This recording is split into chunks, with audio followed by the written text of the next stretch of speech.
سلامونه ستړي مه سي هرکلی درته وایم تېره ورځ یو پاکستاني ملا یوه یادونه کړې وه چې د افغانستان د ملي اتل محمد نبي نوم د غلام نبي یاد سي دا د اسلام سره په ټکر کې ده.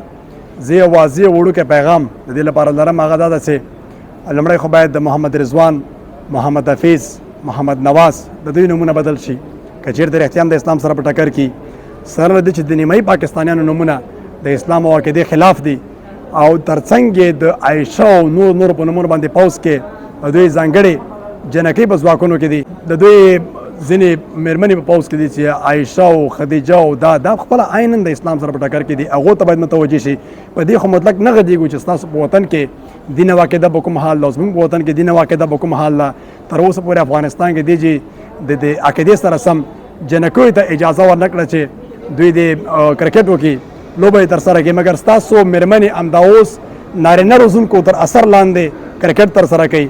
په نورو دنیا کې لوڅ بدن ګرځېږي، پاکستان کې نیمه لوڅ بدن ګرځېږي. افغانستان ته د عقیدې او د اسلامیت خبرې هیڅکله هر ګاونډي نه ښیي. دلته عقیده الحمدلله د خلکو پوره بشپړ او کامله ده.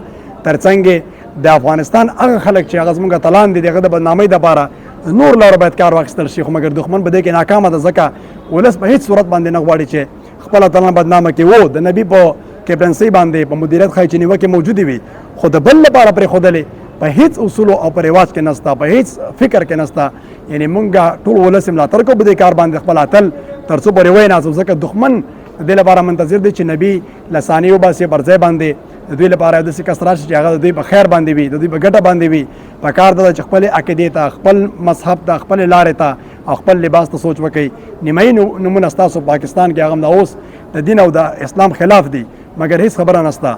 کوم عملونه پاکستان کې نه کېږي، حتی په لویو مساجدو کې څه نه کېږي، ټول واقعیت دنیا ته معلوم دي. موږ ته باید د عقیدې درس، زموږ لپاره باید د فکر درس تاسو رانه کوئ. په دې هیله چې ځان شهرت دپاره نورې لارې وګورئ، په دغه لاره ځان مشوره کول چې نبي ته خوله واچوئ یا بل چاته د افغانستان اتلانو ته، دا ښایي چې ښه لاره نه وي، ځکه په دې کې د بدنامۍ د بېعزتۍ شهرت شته خو معنویت پکې نشته، او نه هم ستا په خوله څوک پیاز خوري.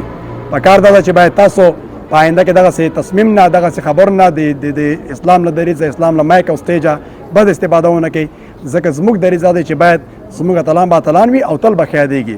مننه چې ملتیا مو کوله.